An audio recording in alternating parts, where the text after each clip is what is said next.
সালেহ আহমদ নামের এই রিক্সা চালক ভাই সিলেট নগরীর বন্দরবাজারে আজ গুলিবিদ্ধ হয়েছেন। উনি সবজি বাজার থেকে বঙ্গবাজারে একটি যাত্রী নিয়ে এসেছিলেন। হঠাৎ তার গায়ে গুলি লাগে, তার মাথার মধ্যে গুলি লেগেছে। উনি ইবনে সিনা হাসপাতালে এখন চিকিৎসাধীন আছেন এবং তাকে ওসমানী হাসপাতালে পাঠানো হচ্ছে। তিনি পরিবারের মধ্যে আমাদেরকে জানিয়েছেন তিনি একমাত্র উপার্জনক্ষম ব্যক্তি, যার মাধ্যমে তার পরিবার চলে। এবং আপনার পরিবারে সদস্য সংখ্যা কতজন? 7 জনের এই পরিবার উনিই চালান এবং আজকের থেকে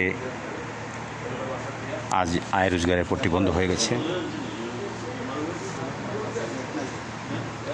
এরকম অনেক নিরীহ মানুষ আজ পথচারী অনেক জায়গায় গুলিবিদ্ধ হয়েছেন। হাসপাতালে আরও কয়েকজনকে দেখা যাচ্ছে।